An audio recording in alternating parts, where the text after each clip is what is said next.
Hey there, I thought it was finally time to talk at length about my Worksharp knife and tool sharpener. So this is a sort of automated or electric belt driven sharpening system.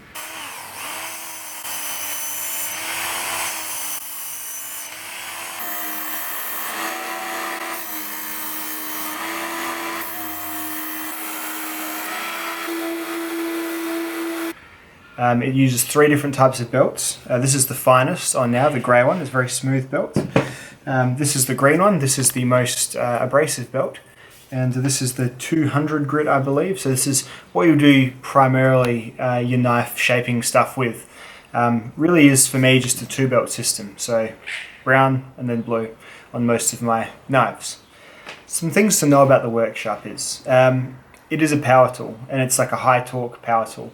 My Tormek, which is a stone water-cooled system, is also a power tool, but it is a much lower torque, lower reps tool. This is quite a fast, it's basically a little belt grinder, and just using smaller belts, still just plugged into your standard wall socket.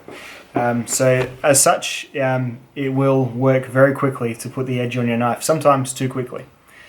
The idea behind this tool, for me at least, is this is a way to put a lot of good to very good edges on knives quickly, which works really well for me with all this rope testing nonsense that I do on the channel. So the Worksharp comes with this is the basic unit. This is the one that comes with 2 different guides. It comes with a kitchen knife guide, which is the black slip over guide, which I'll go and grab now actually. So this is a black slip over guide. Pops over the belts, sits over a bolt at the back, and now the knife can, when you slide the knife through, it sits in those areas. So any knife up to pretty much about a 1/4 of an inch thick will go all the way down and get itself a 20-degree edge using this. The way this works though, however, unlike lots of the other systems that will put on V-edges, because this is a belt and it's got flex in it, it will flex around the knife blade and put on a convex edge. So a convex edge, in my experience for a knife, is a really strong, durable edge that seems to round over a little bit quicker than, say, a V-edge, but it maintains its working, cutting ability for a little bit longer. And this is just from the testing that I've done. I've found that the Lansky edges, or the Tormek edges that I put on, they are sort of V-bevels, and they stay sort of really slicey sharp for a little bit longer, but once they are a little bit dull, they're almost needing sharpening again. Whereas these knives here that are done with a Worksharp edge, they'll keep a box cutting edge for a long time, but you'll never particularly, you may achieve that level of arm shaving sharp, but it won't stay around for a huge amount of time. So that's just what I've picked up from my use of the Worksharp, this basic system at any rate. This is not a precision tool. This basic one, not a precision tool. You've really only got a couple of guides. I do have a grey guide which is 25 degrees, and they say that's for outdoor knives. I disagree. I think 20 degrees is a pretty good angle for any sort of knife that's going to be cutting wood to cardboard. But anyway, this isn't a precision tool though. It's got a really just 2 options, and then whatever you can manage freehand. There is an edition called the Kenangan edition, which is a blade grinder. It has like an extra attachment on it that you can dial in better angles, but this is not that one. This is the sort of the lowest range, most basic Worksharp. And as I said, it'll put a good, reliable 20-degree or 25-degree edge on a knife with very little fuss. And that's good. I would argue that most end users, they just want to be able to maybe pop a few arm hairs, get that sort of satisfaction of a really sharp knife, go and use the knife for a good long time, bring it back to this.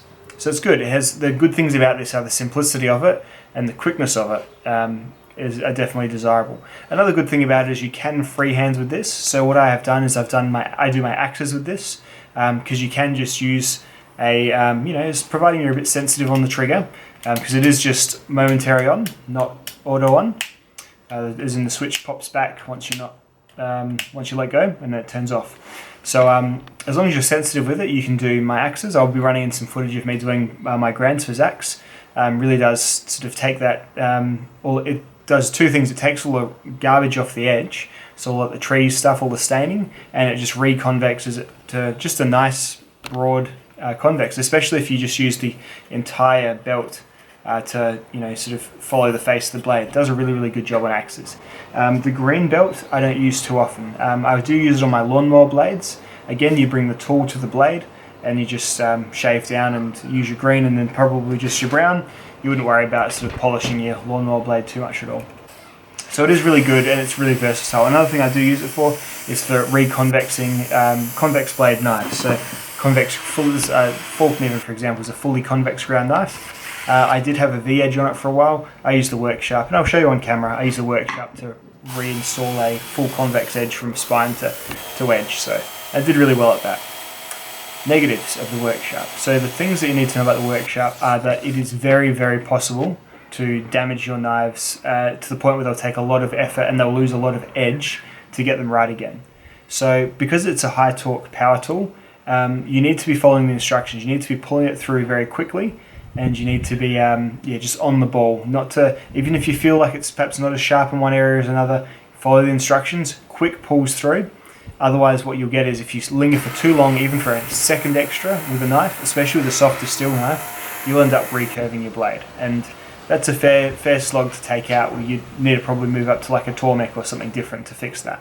Another thing is that you can lose the tips really, really easily. It's a flexible belt, and even when you're trying to do really gentle tip work, you can round the tips over. You see on my fork kniven, I will fix this on my Tormek, but it does have a slightly rounded over tip. It still can pierce, and it's still sharp. It's like a sharp convex tip all the way to the edge, but aesthetically, if you do care about how your knives look, I don't care about how this knife looks. This is just a complete beater. This knife has done all sorts of things. Complete beater knife, long past caring about how it looks. I'm not too bothered, but what I'm saying is if you're planning on doing that to bark river knives, for example, you might want to even stop before you get to the tip. Maybe even hold your knife in a vise rather than just freehanding it and using a bit more precision, taking a little bit more time. So that is one thing. You can certainly ruin the blades and the tips quite easily using this basic Worksharp. Another thing is the consumables turn over at a pretty high rate, I've found. So the blue belts especially, because it's a polishing belt, you probably will want to add a fair polish to a knife. I do find that the blue belts wear through really, really quickly. You see even on this one here, if it's not showing up in the film, I'll probably flash a bit of a photo up. The blue does wear off, and before long you've just got you start seeing the red showing through from the other side on the belt. It does wear through a bit, and the belts aren't super cheap. So you generally buy these 3 packs. So it comes with 6 belts, 1 of each different sort. You can buy them individually. I find I use the coarse very rarely, mainly the mediums, and I chew up the fines like crazy. So what I probably will start doing is getting more fine belts, and then probably continuing to get this pack for the brown and the green ones. So anyway, there's consumables involved as well, so I guess you need to know that too. But overall, look, I wouldn't say this could be, if you're a knife guy, this wouldn't be a particularly good cornerstone for your entire sharpening operation. You need to have something a bit more precise, I would say, especially if you're into like the high-end EDC knives. Another thing this won't do as well is when the guards are on.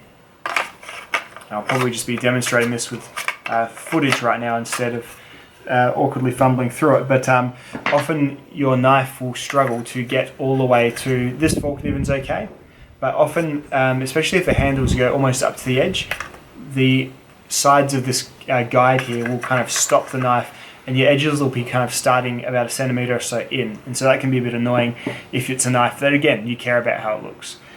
Mainly, I use this for, as I said, my convex knives, my axes. I do all my Worksharp testing on it, but I'm very, very careful when I'm doing my knives for my tests, especially when I'm doing the expensive knives. I very, very slowly. That's all I can suggest. If you're doing it with expensive knives, just go slow. Don't freak out. Just one pull, look, one pull, look, one pull, look.